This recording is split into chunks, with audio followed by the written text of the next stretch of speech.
comme obstétricien, gynécologue, je le vois un peu, la popularité grandissante là, au niveau de la physiothérapie périnéale. Puis quand j'ai commencé ma pratique, je dirais qu'il y avait beaucoup moins de patientes qui étaient au courant, qui étaient renseignées sur la physiothérapie périnéale. J'en ai de plus en plus qui vont prendre les devants, qui vont y aller par elles-mêmes. Puis je pense qu'il faut que ça continue dans cette voie-là. Ce balado est présenté par la Société de services financiers Fonds FMOQ qui vous rappelle que vivre en santé, ça commence maintenant.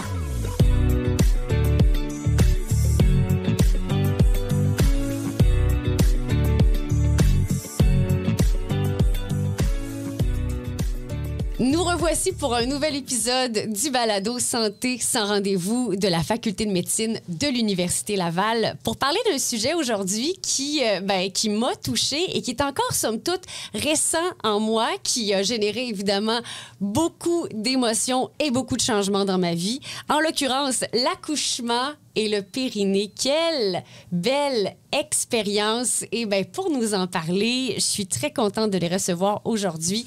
D'abord, permettez-moi de vous présenter Stéphanie Bernard, qui est stagiaire postdoctorale à l'Université de l'Alberta, physiothérapeute en rééducation périnéale chez Clinique de physiothérapie PCN. Elle est responsable de cours également et chargée de session clinique au département de réadaptation de la Faculté de médecine de l'Université Laval. Stéphanie, bonjour. Et bonjour. Bienvenue dans ce nouvel épisode du balado. Et à mes côtés également, Sarah-Maude Bernatchez-Laflamme, qui est gynécologue obstétricienne à l'hôpital Hôtel-Dieu de Lévis, chargée d'enseignement clinique au département d'obstétrique et gynécologie de la Faculté de médecine de l'Université Laval.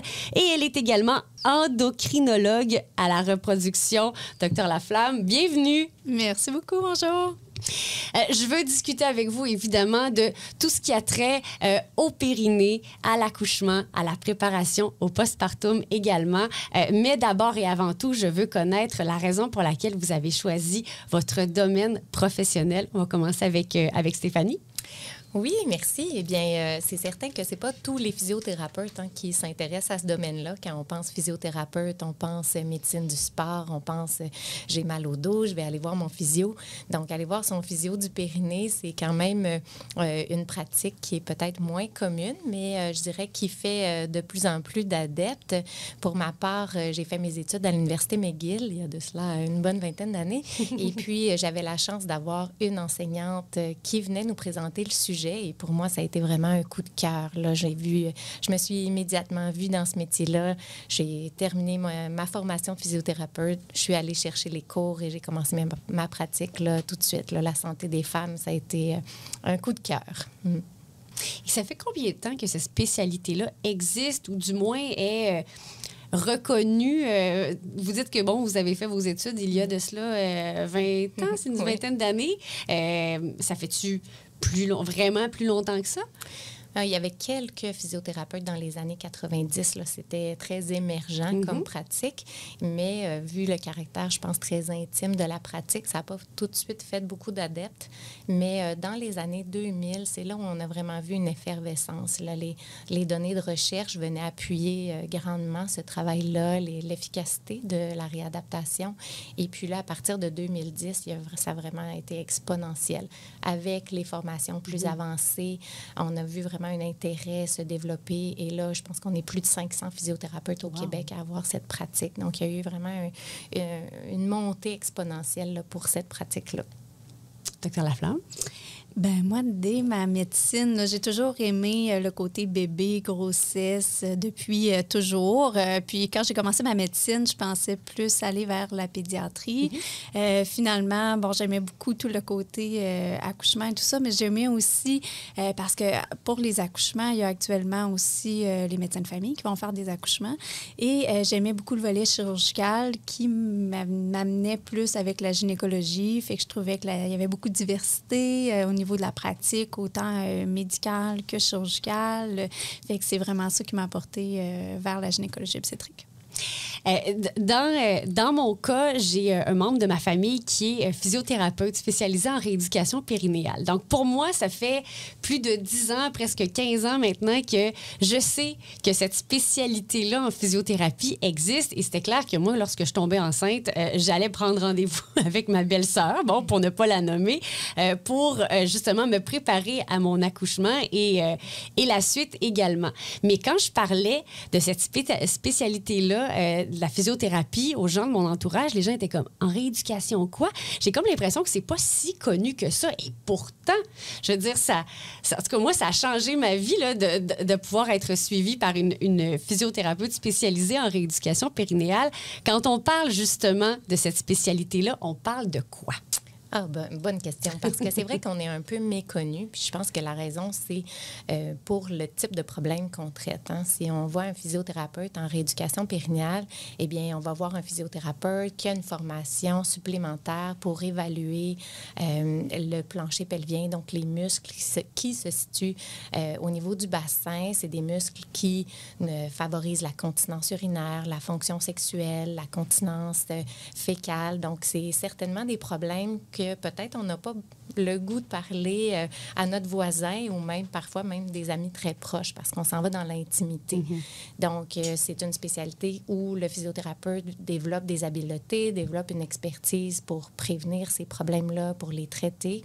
Mais effectivement, c'est souvent des sujets qui sont un peu tabous. Donc, ça ne permet pas de faire connaître la profession à très large échelle, malgré le fait que c'est des pratiques qui sont très efficaces et recommandées en première ligne, là.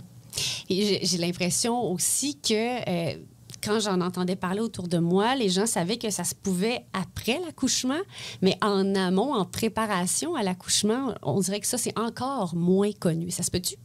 Ça se peut, certainement. Souvent, les gens pensent peut-être venir lorsque les problèmes sont là, puis qu'ils ne sont pas partis tout seuls, si on veut, mais on peut faire beaucoup de travail en prévention et, bon, c'est toujours plus efficace d'empêcher les peaux cassées que de les réparer, là. Oui, absolument. Et c'est quoi les enjeux ou encore les questionnements, les craintes, les questions qu'on retrouve le plus souvent pour les femmes enceintes qui décident de consulter en rééducation périnéale? Bien, c'est certain que pendant la grossesse, les femmes enceintes peuvent avoir toutes sortes d'inquiétudes, là, mais celles qu'elles vont partager le plus fréquemment avec leur physiothérapeute, je pense que ça va être vraiment le souci de, premièrement, là, de ne pas faire quelque chose de pas correct pendant la grossesse, qui pourrait les nuire à long terme, pas faire quelque chose qui va briser leurs abdos, quelque chose qui va nuire à leur plancher pelvien. On va entendre aussi la peur de la déchirure pendant l'accouchement, la récupération. Je dirais que de façon globale, là, la crainte que leur corps soit très brisé par l'expérience de l'accouchement, puis que ça sera peut-être pas récupérable. Donc, il y a cette peur-là là, qui revient beaucoup pendant la grossesse. Et au niveau du Canada et du reste du monde, comment on se situe au Québec au niveau de la rééducation périnéale en termes de connaissances, en termes aussi de, entre guillemets, popularité, là?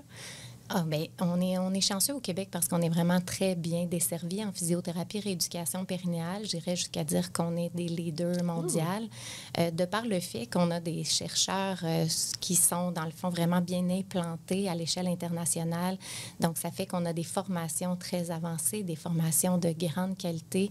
On a même une attestation là, universitaire pour la formation des physiothérapeutes en rééducation périnéale à l'Université de Montréal. Donc, on a vraiment des enseignants de grande qualité, ce qui fait que vraiment, sur l'échelle internationale, on a probablement parmi les meilleurs physiothérapeutes, là. Donc, on est pas mal chanceux. Allons dans le concret de la chose. Je suis enceinte et là, je décide d'aller consulter en rééducation périnéale avant mon accouchement, donc pendant ma grossesse. À quoi ça sert d'aller consulter avant d'accoucher? Qu'est-ce qu'on va faire concrètement? C'est quoi le suivi qu'on a en amont de son accouchement? Bien, dans le fond, comment je vais présenter ça à une patiente qui me consulte puis qui vient, qui n'a pas nécessairement de problématique déjà là, bien, je vais lui présenter son accouchement un peu comme un marathon puis qu'on veut préparer son corps pour sa plus grande épreuve là, à venir. Donc, on va évaluer physiquement la paroi abdominale, les muscles du plancher pelvien. Est-ce qu'on a des muscles qui sont en forme actuellement ou on observe des déficits, des petits signes que la grossesse est exigeante puis que là, les muscles s'épuisent face à ce travail-là? Donc, on va donner un plan de match pour s'assurer qu'on prépare le corps puis qu'on l'amène à être un niveau de fonction qui est optimal pour l'accouchement et pour récupérer le plus rapidement par après. On va donner un programme d'exercice des muscles du plancher pelvien de manière préventive parce qu'on le sait, c'est que si ces muscles-là ont un bon entraînement pendant la grossesse, eh bien, on diminue le risque d'avoir de l'incontinence urinaire pendant la grossesse, mais aussi après. Donc, les impacts de ce programme-là sont quand même assez importants, puis les données sont assez convaincantes, là. Donc, on sait que si on le fait, on augmente vraiment nos chances de protéger notre système urinaire pendant la grossesse et par rapport à après. Donc, on va évaluer la capacité physique. On va essayer de dépister s'il y a des déficits là, au niveau musculaire, puis s'il y en a, donner un programme pour les réadapter. Mais s'il n'y en a pas, on veut vraiment aller plus dans la prévention à ce moment-là. Puis je dirais peut-être un dernier volet, c'est qu'on va faire du dépistage au niveau de l'activité physique. C'est important de bouger dans la grossesse, puis c'est pas tout le monde qui se sent bien de bouger dans la grossesse. Donc, on va tenter d'accompagner les femmes pour qu'elles soient actives dans la grossesse, puis de répondre à leurs questions là, par rapport à ce qu'elles peuvent faire également là, pour se préparer de manière physique là, pour l'accouchement. C'est vrai qu'il ne faut pas faire de course à pied pendant qu'on est enceinte? Je l'ai tellement entendu, cette phrase-là. Non, il n'y a pas de données qui démontrent qu'il y a des effets néfastes là, de faire la course à pied dans la grossesse. Dans le fond, n'importe quel sport qui n'a pas un risque élevé de chute peut être fait de façon sécuritaire, surtout si on connaît bien le sport. Donc, peut-être une maman qui n'a jamais couru et qui, à 27 semaines de grossesse, décide qu'elle se met à courir, bien là, c'est peut-être pas le meilleur choix. Généralement, on veut y aller de façon plus progressive, mais quelqu'un qui est à l'écoute et puis qui va continuer son sport de manière adaptée à sa condition. Donc, on n'est plus dans l'entraînement puis la performance, on est dans l'activité physique. Donc, on va plutôt discuter de comment adapter son sport pour sa condition qui change là, pendant la grossesse. Donc, comment on sent en deuxième trimestre, c'est pas toujours la même chose qu'en troisième trimestre. Fait que de donner les pistes, là, de repérer s'il arrive à un point où ça ne convient plus, là. Est-ce que de faire affaire peut-être avec une kinésiologue ou un entraîneur, justement, qui pourrait travailler de connivence avec le ou la physio, ça peut être un bon combo, justement, pour se préparer physiquement à l'accouchement? Tout à fait. Tu sais, je pense que plus on a de professionnels de la santé qui sont bien formés dans le domaine de la périnatalité, bien, dans le fond, on a une équipe autour de soi pour, si on a des inquiétudes, si on n'est pas certain comment le faire, comment adapter notre activité physique, donc d'aller chercher les professionnels qui, bien, eux, font ça à tous les jours, et bien, certainement que c'est un grand avantage, là. Là, on va parler des fameuses déchirures, hein, parce que, bon, c'est, je pense, la bête noire de toutes les femmes enceintes et qui pensent à leur accouchement. Mon Dieu, je veux pas déchirer. On entend des histoires. J'ai déchiré de bord en bord. Puis là, tu te dis, mon Dieu, moi, je veux pas que ça m'arrive. Puis un des moments que j'ai vraiment aimé en rééducation périnéale, et lorsqu'il est venu le temps aussi de pousser lors de l'accouchement, ça a été vraiment la façon de respirer. Je pense, le dernier mois, avant 36 semaines à peu près, justement, avec ma physio, on a fait des exercices de respiration, comment bien respirer lors de la poussée. Puis j'ai tellement pris ça à cœur que quand mon obstétricien est arrivé, justement, pour me faire ma poussée, là, j'étais comme, OK, là, j'ai fait mes devoirs, je veux bien faire les choses et je veux vraiment mettre en application la théorie que j'ai eue. Est-ce que vous faites ça avec tous vos patients, ces exercices-là de respiration en vue de l'accouchement? C'est certain qu'au niveau des évidences scientifiques, ça reste limité, là, l'étendue des approches et des techniques qu'on peut faire qui vont réellement avoir un impact sur le risque de déchirure. Okay. Ça peut être sur d'autres choses, l'expérience de l'accouchement, la vitesse de l'accouchement, la récupération, l'incontinence. Donc, il y a plein de facteurs que de mettre en place différentes techniques peuvent être influencés. Mais si on parle des déchirures seules, la science démontre vraiment de manière constante que c'est les techniques de massage périnéal qui sont efficaces pour la prévention des déchirures ou de la sévérité de la déchirure. Fait qu'il y a plein de raisons là, pour faire ces autres approches-là, mais si on se concentre vraiment sur la déchirure, les impacts au niveau scientifique là, sont, disons, peut-être plus contestables. OK. Bien, ça dépend, en fait, si on parle d'une déchirures quand on inclut toutes les déchirures. Oui. Mais nous, on va parler surtout des déchirures périnéales, mais on peut avoir des déchirures hautes, là, des structures, là, des grandes lèvres, des petites lèvres, des déchirures plus internes. Ce qui fait généralement plus peur aux patientes, là, ça va être des déchirures qui atteignent au niveau du sphincter anal. Donc, on a au niveau périnéal 4 degrés de déchirure, soit seulement la muqueuse, l'approche des muscles ou l'approche du sphincter. Puis, on reclassifie notre 3e degré là, selon l'atteinte du sphincter externe ou interne. Mais à ce moment-là, c'est vraiment, les données sont un peu plus là, sur ces déchirures périnéales-là avec l'atteinte du sphincter. C'est ce qui est de plus en plus, Stéphanie parlait, là, dans la prévention, ce qu'on essaie de prévenir le plus parce que c'est ceux qui vont avoir un peu plus d'atteinte, plus de difficultés au niveau de la récupération, plus de conséquences là, dans le futur au niveau de la douleur aux relations sexuelles, de la récupération, de la douleur, des saignements dans la période postpartum immédiate. Le corps est fait pour, je suis souvent patiente, le corps est fait pour bien récupérer là, au niveau de cette région-là. Donc, les petites lacérations superficielles, les premiers degrés, à la limite les 2e degrés qui, oui, impliquent là, la musculature, vont généralement très bien récupérer. Fait que la peur, la hantise des patientes là, vont toucher plus l'atteinte là, au niveau 3e, 4e degré quand on parle du sphincter. Là. Puis comme Stéphanie en parlait, il y a beaucoup de choses qui sont essayées et tentées et étudiées pour essayer de prévenir ces déchirures-là. Puis effectivement, il n'y a pas beaucoup d'évidence là, au niveau scientifique là, pour les approches quelconques, même si on les fait quand même. Là, il y a plusieurs choses qui sont faites, là, mais il semble avoir juste, comme on parlait du massage le périnéal, là, qui pourrait diminuer l'incidence au niveau des lacérations. Puis ça se fait en rééducation périnéale, en préparation à l'accouchement, ce massage-là, c'est ça? Bien, en fait, ça se fait à domicile de façon plus quotidienne, je dirais, quelques fois par semaine, pendant les dernières semaines là, avant l'accouchement. Donc, souvent, on va recommander vers la 34e semaine de gestation là, de débuter les techniques. Les évidences ne montrent pas que c'est plus efficace de commencer des semaines et des semaines avant. C'est vraiment dans les dernières semaines. Je pense avec les changements hormonaux, les techniques ont peut-être davantage d'impact sur le tissu. Donc, on les recommande vers 34 semaines. C'est certain qu'en rééducation périnéale, on va toujours bien les démontrer, les expliquer à chacune des patientes, mais c'est vraiment le travail à la maison qui va faire que la préparation, elle est là. Y a-t-il des prédispositions physiques qui vont faire en sorte qu'en tant qu'obstétricien, obstétricienne, on va le voir tout de suite que, bon, cette femme-là a plus de risques de déchirure ou ça n'a juste aucun rapport?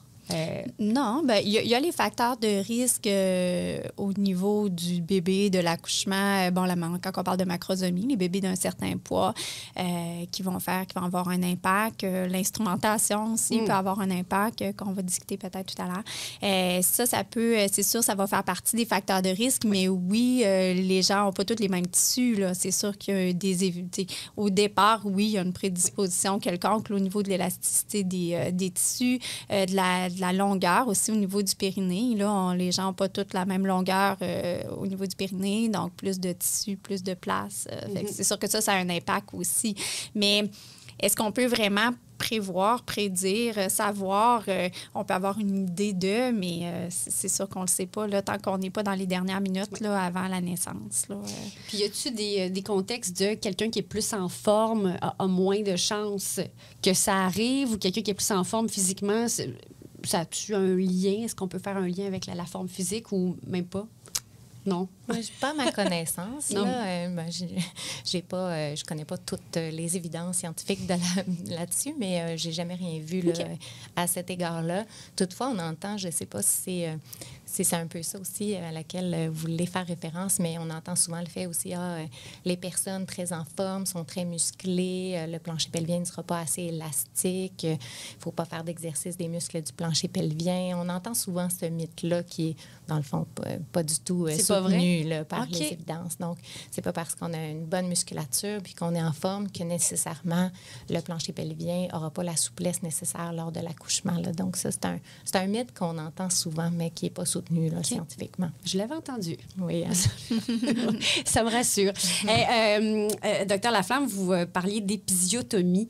Qu'est-ce que c'est que ce terme-là qu'on entend, mais qu'on définit difficilement? Oui, qui fait souvent partie des choses que les patientes ont ont des mauvaises pensées ou des mauvais présages là, de l'épisiotomie.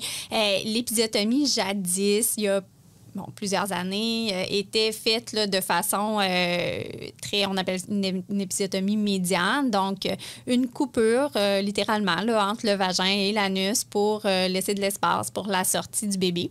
Les dernières années, vraiment, il y a beaucoup d'évidences qui ont été mises en place comme quoi on devrait changer notre façon de faire l'épisiotomie et que ce soit vraiment en oblique, qu'on appelle une épisiotomie médio-latérale, pour éviter de prévenir les déchirures au niveau du sphincter, de l'atteinte au niveau du sphincter. Puis l'épisiotomie a beaucoup évolué dans sa façon de faire, puis dans son incidence aussi là, dans les dernières années. Il y a plusieurs années, là, surtout avec les instrumentations, là, il y avait des épisiotomies qui étaient pratiquées là, de façon automatique. Okay. Exactement. Puis avec les années, ça a beaucoup diminué, là, le taux d'incidence au niveau des épisiotomies. Mais dans certains contextes, dans certaines situations, là, ça va vraiment encore permettre d'éviter les lacérations au niveau du sphincter. Donc, ça ne devrait pas être abandonné. Là. Puis même avec l'instrumentation, entre autres, quand on a besoin de l'utiliser, là, au niveau des ventouses, des forceps, les évidences montrent vraiment que dans certaines circonstances, il y a eu beaucoup d'abandon d'épisiotomie, mais que si on continuait, si on l'utilisait, on aurait un petit peu moins de lacération au niveau du sphincter. En autant qu'on le fasse, une épisiotomie médio-latérale. Oui. Ouais. Puis est-ce ça, mettons, en pleine action, en plein accouchement, est-ce que c'est nommé du médecin que, bon, je suis en train de faire une épisiotomie ou finalement, la femme qui est en train d'accoucher ne le sait pas? Ou... Ben non, je pense que comme toute action au niveau médical, c'est super important que la patiente soit au courant. Le médecin est dans la salle, le médecin est avec la patiente, le médecin, on est proche. C'est facile là, de communiquer à ce moment-là, de l'expliquer à la patiente le pourquoi. Des fois, c'est sûr, les patientes peuvent avoir une crainte, peuvent avoir une peur là, par rapport à ça. Sincèrement, je pense que les patientes ont beaucoup de craintes le avant, mais quand on se retrouve au moment où on le fait, avec la douleur, avec le contexte, généralement, ça passe assez bien. Là, les patientes, en général, moi, je comprenne très bien quand je le fais, pourquoi je le fais. Oui. Mais c'est sûr qu'il faut avoir des explications. Oui. Il faut expliquer à la patiente pourquoi on le fait. Mais ça se fait bien. Puis j'imagine que c'est la même chose aussi pour l'instrumentalisation, donc l'utilisation d'autres objets pour faciliter l'accouchement. Oui, mais il y a beaucoup de craintes aussi au niveau de l'instrumentation, effectivement. Ce qu'il faut comprendre au niveau de l'instrumentation, c'est que c'est fait vraiment à la toute fin, quand on est rendu à dilatation complète, quand on est rendu à pousser. Il y a certaines circonstances qui vont faire qu'on a à utiliser l'instrumentation. Entre autres, les 3 catégories. Là, la patiente peut totalement avoir une contre-indication à pousser. La contre-indication à la manœuvre de Valsalva, qu'on appelle, là, certaines conditions médicales. Il peut y avoir aussi, parce que la patiente a une certaine fatigue maternelle, ça fait longtemps qu'elle pousse, il n'y a plus de descente, puis nous, on considère vraiment là, qu'il y a un bon potentiel pour la sortie du bébé, ou ça peut être dans l'urgence de la situation parce que le bébé a des décélérations au niveau de son cœur, puis que la sortie doit être accélérée, puis uniquement par les poussées maternelles, c'est pas suffisamment rapide. Donc, c'est sûr que cette instrumentation-là existe, mais son but premier est d'éviter une césarienne. Hein. C'est ça qu'il faut comprendre, parce que quand on est rendu avec une dilatation complète, un bébé qui est tout près de sortir et que l'urgence est là, c'est la seule façon de sortir un bébé par voie vaginale. Hein. Puis, il y a eu une certaine époque où il se faisait énormément de forceps. Les patientes avaient une certaine anesthésie, là, étaient à peu près plus conscientes. Puis, les bébés sortaient tous par forceps, là, il y a cette époque-là. Mais, tu sais, maintenant, c'est vraiment, quand on compare l'instrumentation à l'accouchement vaginal qui est spontané, mais il faut comprendre qu'il faut le comparer plutôt à une césarienne qui serait faite de façon urgente à dilatation complète. Donc, c'est vraiment pour s'épargner cette chirurgie-là. Puis j'imagine justement qu'une chirurgie ou l'utilisation d'instruments, c'est pas nécessairement le plan idéal d'une maman qui s'en va accoucher, tu sais, qui a préparé mentalement, qui a préparé son accouchement, parce qu'évidemment, on se fait des scénarios. Comment on peut le mieux possible se préparer à un accouchement, tu sais, parce qu'on a des idéaux, mais des fois qui peuvent changer en cours de route. Ce serait quoi la meilleure façon de se préparer? Ce serait-tu de pas se préparer? J'ose le dire, là, mais... On le dit souvent, là, que plus on a d'attente et plus ça se passe pas comme on voudrait. C'est sûr que les fameux plans de naissance, là, si on en parle, là, des plans de naissance, relatent beaucoup de choses qui peuvent arriver. Puis effectivement, en obstétrique, tout peut arriver. Oui. Puis c'est ça qu'il faut comprendre avant tout, je crois. Là.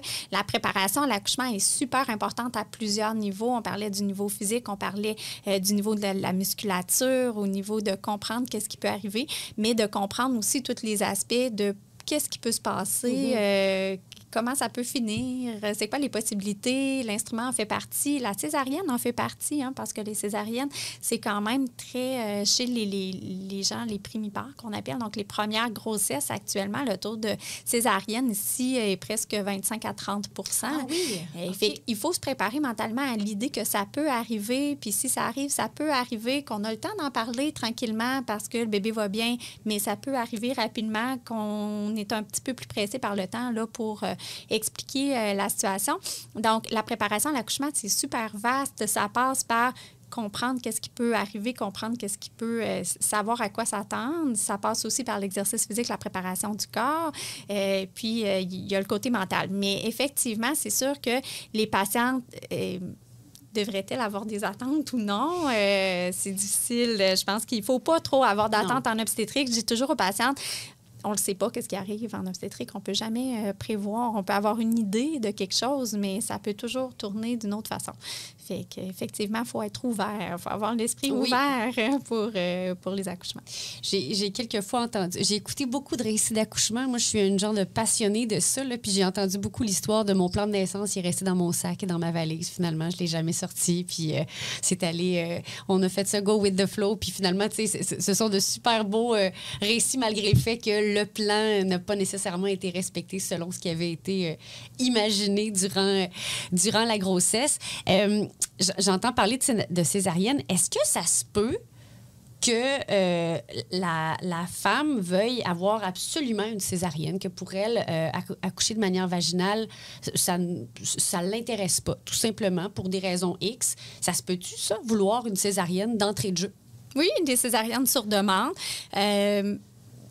Je peux pas. Il y a probablement des gynécologues qui n'acceptent pas d'en faire, là, mais en fait, oui, ça se demande et probablement qu'il y en a de plus en plus. Ce qui est très important, c'est qu'à ce moment-là, il y ait vraiment une discussion avec la patiente, là, détaillée, que la patiente comprenne vraiment, vraiment les risques chirurgicaux associés à sa demande.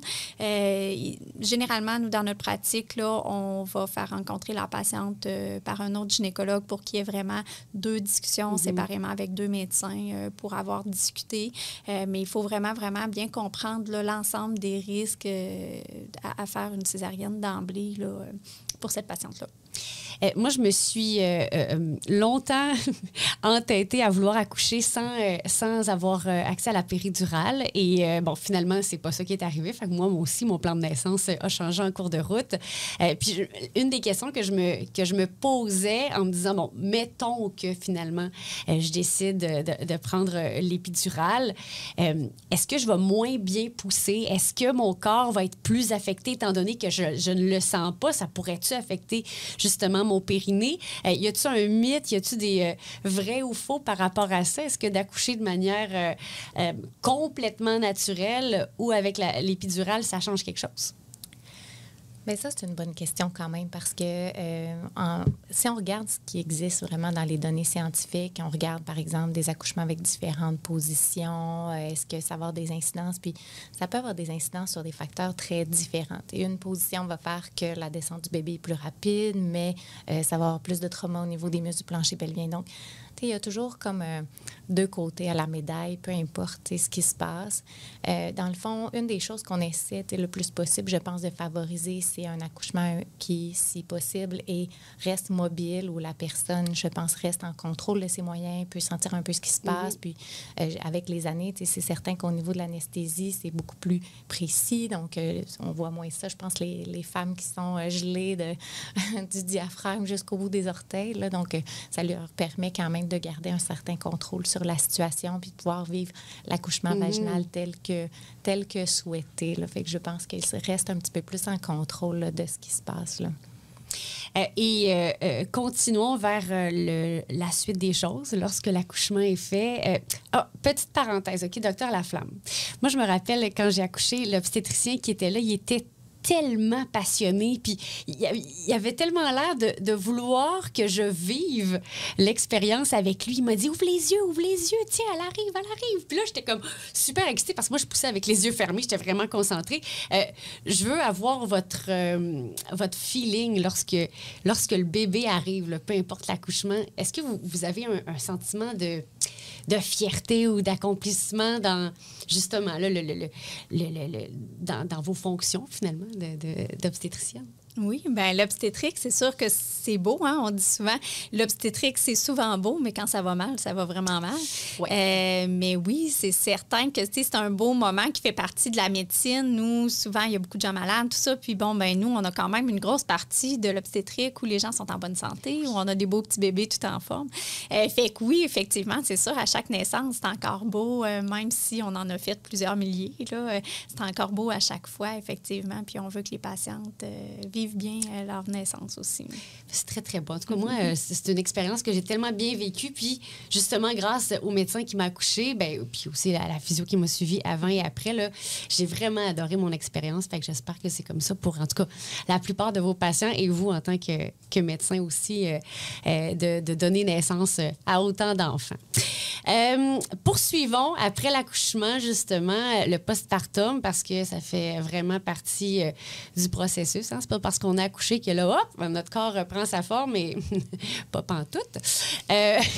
Donc, Stéphanie, je voulais voir avec vous, c'est quoi le rôle d'une physiothérapeute en rééducation périnéale, justement, dans le postpartum?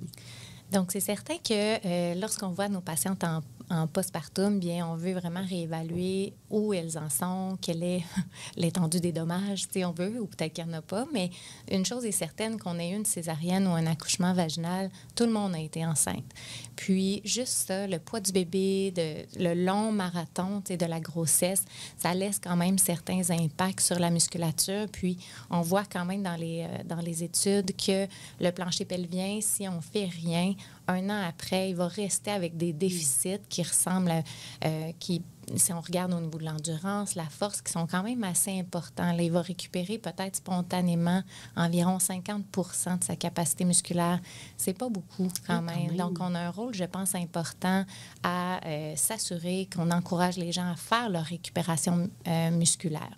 Donc, d'évaluer la situation, voir s'il y a des déficits qui sont plus importants, mais d'encourager aussi les gens qui n'en ont peut-être pas des déficits majeurs, des traumas, des déchirures, mais qu'on fait quand même nos exercices du plancher pelvien. Il faut récupérer ces déficits-là qui ont été au moins minimalement affectés par la grossesse elle-même. Donc, typiquement, on ne va pas nécessairement voir les gens immédiatement après l'accouchement. On est dans une phase inflammatoire où le tissu se guérit. Le tissu, il y a son travail à faire là, pour récupérer spontanément. Puis après quelques semaines, là, mais là, s'il y a des choses qui persistent, mais on est là pour les évaluer, les dépister, puis donner un plan de match là, pour la récupération. C'est quoi les risques associés à une reprise d'une activité, mettons, physique trop intense rapidement après l'accouchement ou tout simplement des gestes juste, mettons, je sais pas, moi, je veux faire mon ménage, là, mais je suis vraiment craquée parce que, bon, je veux que ma maison soit propre pour mon petit bébé, mais là, bon, après un accouchement comme ça, le corps n'est pas nécessairement prêt. C'est quoi les risques associés au corps après l'accouchement? Bien, dans le fond, quand on parle de muscles, là, souvent, je donne à mes patientes l'analogie, c'est comme si tout à coup, je décidais, j'ai jamais couru de ma vie, puis là, je vais aller faire 5, je vais aller faire 10 km. Bien, ça va être dur sur nos genoux, ça va être dur sur le dos, sur les hanches. Donc, notre corps n'est pas préparé pour l'effort qu'on lui demande de faire. Donc, qu'est-ce que ça mène? Bien, ça mène à des blessures musculaires, ça mène à des douleurs, ça mène à des symptômes. Donc, si je demande à mon plancher pelvien de faire un travail qui n'est pas prêt à faire, donc qui est au-delà de sa capacité, que je n'ai pas fait un retour progressif pour qu'il se réadapte à cet effort-là, bien, il ne pourra pas faire son travail adéquatement, que lui, c'est de soutenir les organes, que c'est de s'assurer qu'on reste continent. Donc, il va avoir de la difficulté à faire ce travail-là. Donc, on va développer des symptômes. Ça ne sera peut-être pas de la douleur comme une douleur au genou, mais ça peut être des fuites urinaires, ça peut être des fuites fécales, ça peut être des descentes d'organes. Évidemment, on ne parle pas d'une sortie ou deux. Il ne faut pas non plus que tout le monde ait peur de bouger après l'accouchement. Mais si j'en demande beaucoup trop à ma musculature puis qu'elle n'est pas préparée pour ça, puis que je répète et je répète, bien, c'est là qu'à un moment donné, il va s'épuiser puis on va faire face à des symptômes. Quelqu'un qui est moindrement sportif, comme moi, qui pratique la course à pied, qu'est-ce qui va faire en sorte que là, on va avoir le go de notre physio pour pouvoir reprendre, nos entraînements de course à pied qui demandent quand même un certain impact sur le corps? Qu'est-ce qui va déterminer là, que là, on peut y retourner? Bien, dans le fond, ça, c'est vraiment une bonne question, puis on se la fait demander beaucoup, puis il n'y a pas réellement des critères bien établis sur lesquels tout le monde s'entend pour dire « Ah, ça prend ça au minimum pour pouvoir commencer à faire de la course à pied, pour commencer à faire de l'haltérophilie ». Les critères spécifiques n'y existent pas. Il faut vraiment y aller progressivement et être capable de franchir les étapes de progression sans symptômes. C'est un peu la règle d'or. Moi, je vais je vais recommander, dans le fond, la course à pied si je suis capable d'au moins faire un 30 minutes de marche rapide sans symptômes. Ensuite, on va commencer des intervalles. S'il n'y a pas de symptômes, bien, on va y aller progressivement.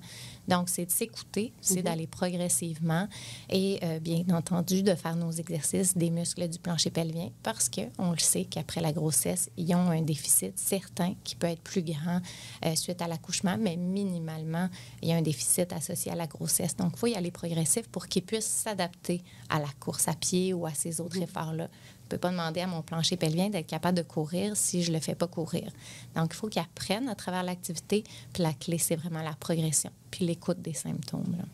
Est-ce qu'une personne qui est physiquement en forme avant d'accoucher va se remettre mieux de son accouchement? Ou, ça, je l'ai entendu aussi beaucoup, là. Est-ce que c'est un mythe ou c'est vrai? Bien, je dirais que c'est assez vrai. Quelqu'un qui a pu être actif dans la grossesse va, dans le fond, au niveau de son énergie, sa capacité musculaire, sa capacité cardiovasculaire, va certainement être prêt plus rapidement que quelqu'un où ces systèmes-là ont plutôt se sont détériorés pendant la grossesse. Peut-être qu'il y avait des restrictions en lien à sa condition médicale. Là, il y a toutes sortes de raisons, pas seulement la sédentarité, mais quelqu'un qui a pu être actif jusqu'à la fin, bien entendu, son corps est plus prêt à être actif là, tout de suite après, là. Durant l'accouchement, il y a une panoplie de gens qui visitent la chambre dans laquelle on est. Des infirmières, je pense à des préposés, voyons, celui qui, ou celle qui fait la péridurale au besoin, c'est quoi son nom? Anesthésiste. Anesthésiste, exactement. Bon, médecin et tout. Comment on peut faire pour se démêler ou en tout cas, du moins, se sentir encadré et pas perdu à travers l'accouchement avec tout ce beau monde ultra qualifié là, qui s'occupe de nous? Effectivement, il y a beaucoup de personnes qui peuvent être présentes. Si on parle, exemple, dans la région de la Capitale-Nationale, bien là, actuellement, les accouchements se passent au centre de Saint-François d'Assise, à l'hôpital de Saint-François d'Assise ou au centre mère-enfant du CHUL. Donc, généralement, on va avoir qu'on appelle étudiants avec nous, là. Donc, autant les médecins de famille que les gynécologues obstétriciens ont généralement des résidents, des externes et les infirmières ont, elles aussi, des fois, des stagiaires avec elles. Typiquement, dans la salle d'accouchement, les infirmières vont être en accompagnement avec la patiente à partir du moment où les patientes reçoivent soit une stimulation à l'ocytocine ou quand les patientes ont une péridurale. Donc, à ce moment-là, l'infirmière est en permanence presque là, avec la patiente. Pour les soins médicaux, à ce moment-là, il va avoir effectivement le gynécologue ou le médecin de famille. Il va avoir son ou sa résidente et parfois un ou une externe. Donc, c'est un peu un continuum là, au niveau de la formation. Quand on fait notre formation en médecine, on commence par les cours théoriques. Ensuite, on fait notre externat, qui est un peu un ensemble de stages dans diverses spécialités. Là, pour faire, on ne fait pas le tour, évidemment, mais on en voit quelques-unes. Donc, c'est là qu'on est externe. Donc, on n'a pas on est encore en apprentissage, effectivement, là, mais on doit être exposé là, à plusieurs situations. Puis, une fois l'externat terminé, c'est là qu'on va choisir notre domaine d'études. Donc, on devient résident résident, on devient résident en spécialité ou on devient résident en médecine familiale. Donc, les résidents sont des médecins qui ont le droit de prescrire, qui ont le droit de poser plusieurs gestes médicaux. Moi, je pense généralement à l'obstétrique gynécologie parce que c'est par le cheminement que je suis passée. Les résidents en gynécologie obstétrique sont très présents là, actuellement dans les centres hospitaliers pour les accouchements. C'est généralement eux que la femme enceinte qui arrive au département vont rencontrer. C'est eux qui vont faire la plupart des examens, la plupart des manœuvres et l'accouchement la plupart du temps aussi. Il faut comprendre qu'il faut en faire plusieurs pour devenir un gynécologue obstétricien. Généralement, dans notre formation, on va terminer la formation avec au-dessus d'1 millier d'accouchements de fait vaginal, donc encore plus. Si on compte les césariennes, donc on en fait plusieurs. Le gynécologue obstétricien ou le médecin superviseur là, est toujours en supervision, évidemment. Donc, les gestes qui vont être posés par les étudiants, les gestes qui vont être posés par les résidents sont toujours faits là, en connaissance de cause, en sachant qu'ils sont capables de le faire. Effectivement, au courant de l'accouchement, au courant du travail, là, s'il y a une péridurale, là, l'anesthésiste va venir pour la péridurale. Il peut, là, encore une fois, avoir un résident. Les externes, il y en a là, des externes en anesthésie, mais qui viennent peut-être un petit peu moins souvent pour les péridurales en tant que telles, qui vont plus jouer un rôle d'observation. Mais les résidents, encore là, sont très bien formés là, pour faire les péridurales. Donc, il va y avoir eux qui vont être dans la salle. Puis, pour l'accouchement, généralement, il va y avoir une infirmière supplémentaire qui va être là aussi là, pour la réanimation néonatale, si jamais il y en avait une. Et puis, ben là, ça aussi, c'est mélangé avec les changements de chiffre. Tu sais, que l'infirmière qui finit son... elle ne restera pas avec nous tout le long de l'accouchement, même si on l'aime beaucoup puis qu'elle nous aime beaucoup. À un moment donné, il faut qu'elle change. Fait que souvent, il va y avoir une rotation aussi au niveau du personnel. Mais honnêtement, là, je vais parler en tant que maman, là, en tant que patiente. Là, le personnel hospitalier est tellement merveilleux. Là, puis là, je vous lance des fleurs, mais je ne dois pas être la première qui vous dit ça. Là. Mais le personnel hospitalier fait tellement en sorte que, en tout cas, l'expérience...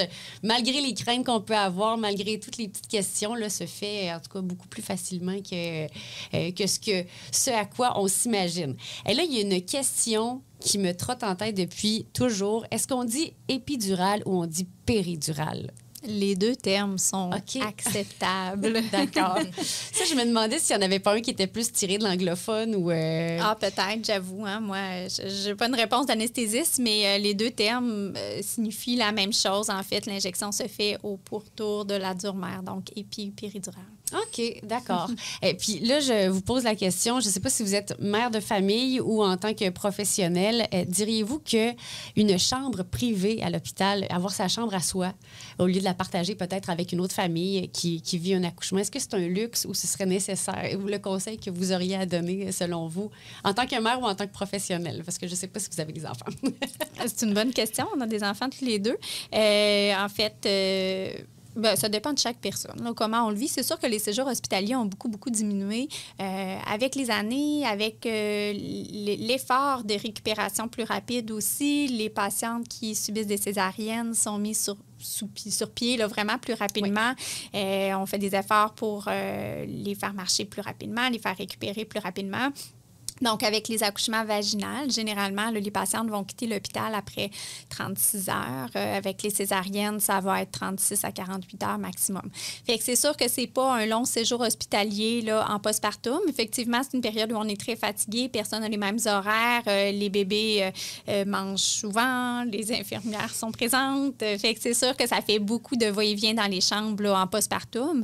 Il existe pas à ma connaissance. Moi, j'étais à Lévis. Là. À Lévis, nous autres, on n'a pas de chambre de plus que 2, là, mais je pense pas non plus au CHUL ou à Saint-François qu'il y a des chambres à plus que 2 patientes, mais il faut penser qu'il y a de la cohabitation. Fait qu'une maman, ça signifie une maman, un papa, un bébé. Fait que ça fait quand même beaucoup de monde. Pendant la COVID, il y a eu une restriction au niveau des visites. Là, c'est revenu pas mal comme c'était avant. Fait qu'on essaie qu'il y ait le plus possible de respect là, au niveau des visites, mais des fois, il y a des familles qui sont plus nombreuses et présentes. Fait que ça dépend vraiment de chacun, là, à quel point on vit bien ça, là, d'être dans notre petit cocon ou de préférer être plus en privé ou non. Là. Je pense que c'est une préférence personnelle. Moi, je pense que c'est pour nous habituer à pas dormir. C'est à prendre à la dure. Voilà. C'est quoi l'avenir quand on parle, l'avenir de vos professions? Est-ce que vous voyez qu'il y a encore du travail à faire ou encore avez-vous un message à passer justement à ceux qui écoutent le balado quant à l'avenir de la santé périnéale, santé gynécologique? Mais on en a parlé un petit peu au début de l'entrevue là, par rapport à la popularité grandissante là, au niveau de la physiothérapie périnéale. Puis, tu sais, comme obstétricien, gynécologue, je le vois un peu qui y va pas. Puis quand j'ai commencé ma pratique, je dirais qu'il y avait beaucoup moins de patientes qui étaient au courant, qui étaient renseignées sur la physiothérapie périnéale. J'en ai de plus en plus qui vont prendre les devants, qui vont y aller par elles-mêmes. Fait que c'est vraiment super intéressant. Là. Puis je pense qu'il faut que ça continue dans cette voie-là. Il faut que les médecins aussi, accoucheurs, influencent positivement les patientes à y aller, montrent l'importance d'y aller aussi. Fait que ça, c'est super bien. Là. Puis je pense qu'on est vraiment sur une pente montante là, pour la popularité de ça. Là. Fait que ça, je pense que c'est une bonne piste. Puis sinon, ben, si on va plus loin, je pense que... l'avenir, c'est difficile à dire. Là. Il y a beaucoup d'hypermédicalisation dans tous les domaines. C'est la même chose en obstétrique. En même temps, il y a beaucoup le côté de retour aux sources et tout le côté nature au niveau de l'accouchement. Là, c'est très, très, très présent. Donc, c'est vraiment il y a une tendance vers... Oui, OK. Oui, il y a comme deux façades. Là. Beaucoup de gens qui veulent beaucoup ça, le plus naturel possible, comme ils appellent, puis d'autres qui sont très... On parlait de césarienne sur demande tout à l'heure. Fait que, c'est vraiment deux opposés, là. Fait que c'est difficile de dire vers où on s'en va. Il y a toujours la recherche qui avance aussi sur l'induction du travail, les situations, tout ça. Qu'est-ce qu'on devrait faire? Est-ce qu'on devrait tant laisser aller les choses? Est-ce qu'on devrait induire le travail plus tôt? Fait que ça aussi, là, il y a beaucoup de percées là-dessus, là. À suivre. Oui, à suivre.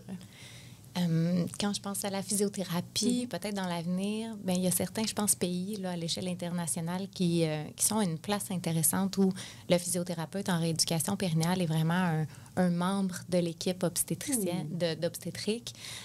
Va être là sur place, va être là à l'hôpital, va être plus impliqué dans le processus pendant le travail, sur la récupération après, donc de pouvoir donner les conseils après l'accouchement, avant le départ de l'hôpital.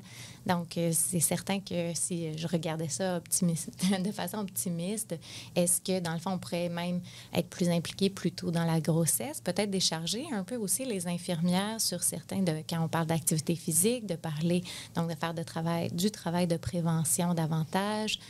Ça serait le fun que les physiothérapeutes soient plus proches, finalement, de l'équipe d'obstétrique puis de pouvoir travailler en équipe. Je pense qu'au final, c'est vraiment les patientes qui vont en bénéficier le plus, là. Comme ça, tout le monde aurait accès à cette information-là, à cette ressource-là, parce qu'actuellement, bien, la plupart des physiothérapeutes travaillent dans le milieu privé. Donc, ça veut dire que c'est seulement disponible ou accessible pour certaines plus privilégiées. Puis, dans le fond, si on parle de justice sociale en santé, certainement que d'avoir un physiothérapeute au sein même des équipes qui pourrait donner finalement son expertise à toutes, là, on aurait probablement des impacts plus larges là, sur plusieurs déterminants de la santé, finalement, là. Si vous aviez un conseil à donner en tant que maman, à la future maman ou peu importe, la personne qui nous écoute en ce moment, ce serait quoi quant à l'accouchement à venir? Bien, si je commence, moi, ce serait de se faire confiance un peu plus, de s'écouter, de prendre le temps de s'informer davantage pour pas justement avoir trop d'idées préconçues, mais mieux connaître ce qui va se passer sur l'accouchement. Donc, je pense qu'il y a beaucoup, beaucoup, beaucoup d'informations pour les femmes enceintes sur tellement de sujets. Puis, on peut se sentir là, facilement dépassé par ça, mais d'y aller petit à petit, d'y aller plus tôt dans la grossesse, à s'informer petit à petit par rapport à l'accouchement. Et puis, dans le fond, de se faire confiance, là, vraiment, d'écouter les sensations, puis de rester en mouvement. Je pense que ça, c'est super important d'être active dans la grossesse, de pouvoir rester active le plus longtemps possible, si c'est possible, là, pendant le processus de l'accouchement. Ce serait, dans le fond, probablement mon conseil de physiothérapeute. Bien, c'est un bon conseil, puis je vais aller un peu dans la même veine, là, effectivement, d'avoir une certaine préparation à l'accouchement, de savoir un peu qu'est-ce qui qui peut se passer. Je pense que ça peut permettre de diminuer les craintes là, par rapport à tout ça. Poser des questions au fur et à mesure aussi, se renseigner. Il existe des cours prénataux, il existe beaucoup d'informations disponibles, fait que d'aller chercher l'information, effectivement. De rester très active. Hein? Les patientes ont beaucoup de craintes. J'ai énormément de questions au premier trimestre de la grossesse. Est-ce que je peux continuer à avoir des relations? Est-ce que je peux continuer à faire de l'exercice? Est-ce que les patientes ont beaucoup de craintes? Puis c'est super important. L'exercice, dès le départ, là, vont vraiment diminuer beaucoup l'hypertension gestationnelle, le diabète de grossesse, les gains de poids excessifs. Ça peut aider aussi pour les symptômes dépressifs. On en voit beaucoup, de plus en plus, là, d'anxiété chez les mamans. Beaucoup de prises d'anti-anxiolytiques. Donc, je pense que tout ça va vraiment permettre aussi là, dans la préparation là, à diminuer tout ça. Là. Et ça m'amène à vous poser la dernière question de ce balado, la plus redoutée de tous les intervenants qu'on reçoit pour chacun des épisodes, puisque le balado s'intitule « Santé sans rendez-vous ». Si vous aviez à prendre rendez-vous avec quelqu'un, ça peut être une personne fictive, ça peut être une personne vivante, une personne qui est décédée aujourd'hui, n'importe qui, pas nécessairement relié à votre domaine, ce serait qui? Bien, moi, j'irais autant avec ma curiosité de dans le temps, les accoucheuses d'il y a 500 ans, comment ça se passait, là, quand on avait vraiment des connaissances de base, puis tout ça, je serais vraiment curieuse de voir comment ça se passait. Puis autant, on a parlé beaucoup là, du côté hypermédicalisation là, versus le côté retour aux sources qui se confrontent beaucoup en obstétrique. Donc, dans 150 ans, le gynécologue, dans 150 ans, comment ça va se passer?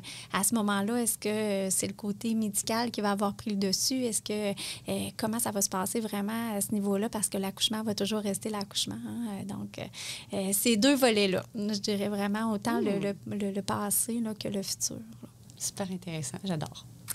Moi, c'est pas une personne spécifique, mais bon, c'est peut-être mon côté intello là, et de recherche qui entre, mais je serais vraiment intéressée à aller discuter ou à étudier auprès de peut-être des aînés, des communautés autochtones, un peu leur vision par rapport à la grossesse et à l'accouchement. Je trouve que c'est vraiment quelque chose qu'on n'arrive pas à lire, puis à avoir des données intéressantes, puis on dirait que j'aimerais ça aller sonder et mieux comprendre un peu la vision de la femme enceinte, de l'accouchement vu par leurs yeux, puis de voir de quelle façon bien, qu'est-ce qui s'arrime avec nos pratiques, puis qu'est-ce qui s'arrime pas du tout. Là. Puis ça, c'est vraiment quelque chose que j'aimerais explorer, puis comprendre davantage. Bien, mesdames, ça a été un plaisir. Stéphanie Bernard et Sarah-Maud Bernatchez, La Flamme, merci beaucoup d'avoir participé à cet épisode. Je pense que j'aurais jasé avec vous encore pendant des heures. À un moment donné, hein, toute bonne chose a une fin, mais ce fut un réel bonheur d'échanger avec vous. Bien, merci beaucoup pour l'invitation. Merci, ça fait plaisir.